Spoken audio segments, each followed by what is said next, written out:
They're called the greatest generation, men and women from all walks of life who grew up in the Great Depression, led our nation to victory in World War II, and helped make America a beacon of freedom and democracy for all the world. And do they have some stories to tell?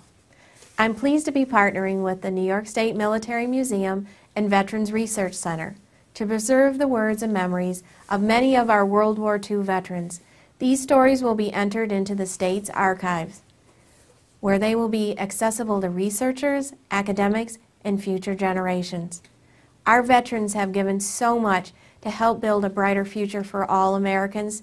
This tribute is just one small way of saying thank you.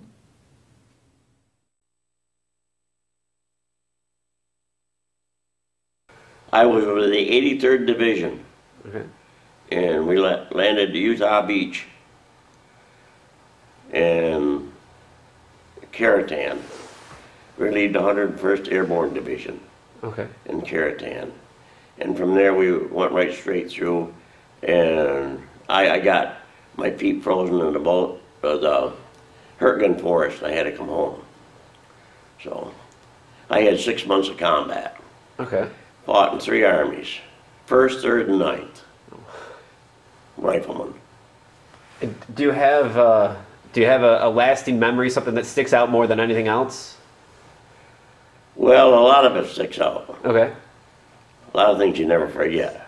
Can you tell me about some of that stuff? Well, I mean, after a while you have replacements come in. They don't last very long. Yeah. And after a while I hated to see the young fellas come in because they done the foolish things, they get themselves killed. Mm-hmm. And that was the only thing that, when I see replacements come in, we needed them, but I mean, just have them, you know, they wasn't there maybe 2 or 3 days in battle and then we're gone, you know. So. And you said you had your feet frozen? Yeah. Mm-hmm. What happened? Well, we was pinned down up there in the Hurtgen Forest, and you couldn't move. You was down there. They had artillery all around you, and we laid there. I and a fellow by the name of Fry. He was a VAR man. He and I was in the Foxhole, and we was there for about 4 days. Never moved out of that. Jeez. And I told him about second day. I says I got something wrong with my feet. I said I don't feel good. He said, what's the matter with him? He said, well, I says, I don't know, I just don't have anything. So I took my boot off, and I couldn't even have, he fell on my feet, and I couldn't feel nothing. Oh my God. So he said, well, you got trench foot. So we never knew what trench foot was, but you know, it was frozen feet. Jeez. And so you were stuck there for 4 days? Yeah, oh yeah, we're right in the foxhole, yeah. Yeah. Wow. Yeah. What did you do? What do you do for 4 days in a foxhole? Just wait to hope the Germans don't find you and shoot you. That's the whole thing. Because there was SS troopers all around, and anything that moved, they would shoot at. And so you just waited and took your best guess and to leave? No, you couldn't leave. I mean, when you actually finally could leave, was it kind of just a guess that you were okay, or to leave? When they got word to you that we're pulling out, so then you'd pull out. Okay. Go someplace where they. So. How many of you were in the foxhole together? Just the 2 of us. Just 2? Yeah. And 2 men in the foxhole. What'd you do eating and sleeping? Well, you took turns. Okay. You'd sleep a little while, and he'd sleep a little while. And eating? How did you eat? Did you eat? Just K rations. Okay. And so you had those with you? Mm-hmm. Okay. Yeah. And is there anything else that you think back on, negatively or positively that you remember about? Oh yeah, I remember that we got just before we broke through St. Lo, we got surrounded by SS troopers, and we fought like a son of a gun there. We had 20-some wounded, and we were surrounded, and they come in and said that we were going to come out. They had 2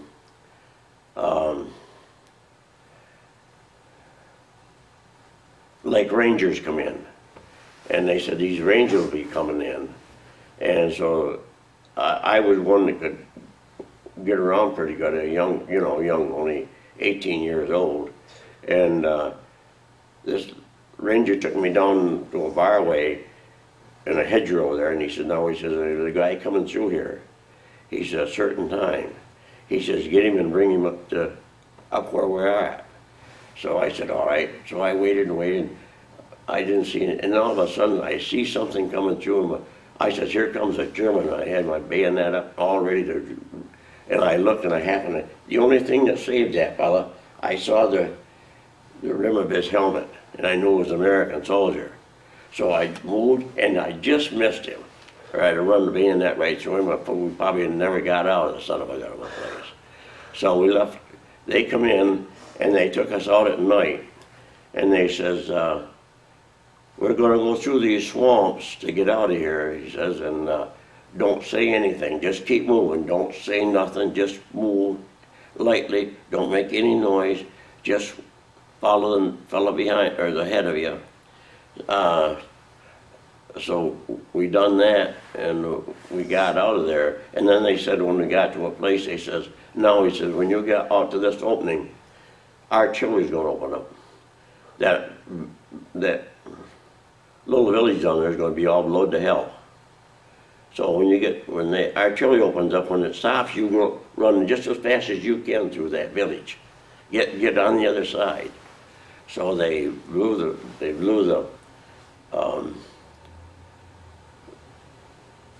village up, and we went through, and we got going through that village. They had these great big huge, I never saw barrels as big as they were. They were cider barrels.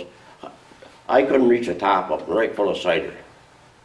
And when they blew those up, they run in the ground, and us guys hadn't had anything to eat, or, hungry, or the son of a gun, And I see these guys, it would pull you right down to smell something good like that, pull you right down, And I kept right on going. I wanted to drop down there too and suck the cider out of the ground, but I kept on going, which I was good that I did. Yeah. And then when we got out of there, we got into a place, and 3 days later, the 329th Infantry out of the 83rd went into where we were, and the 20-some people that was there, the SS troopers had come in and shot every one of them in the head, killed them all.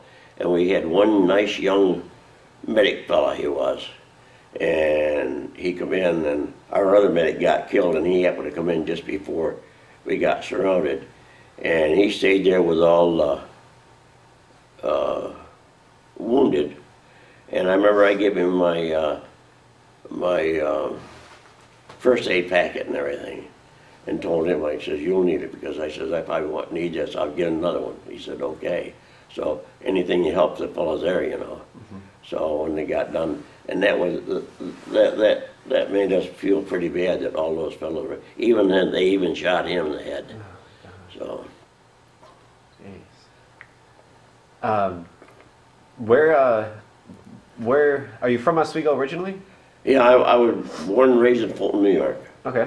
And then I went to school in Parrish, New York. I lived over in Amboy Center over there.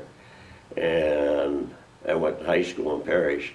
And then when I got out of Parrish, I went to work at the biggest chocolate factory in the world, PCK in Fulton, New York, Peter K. LaCour. Okay. And Nestle's bought them out.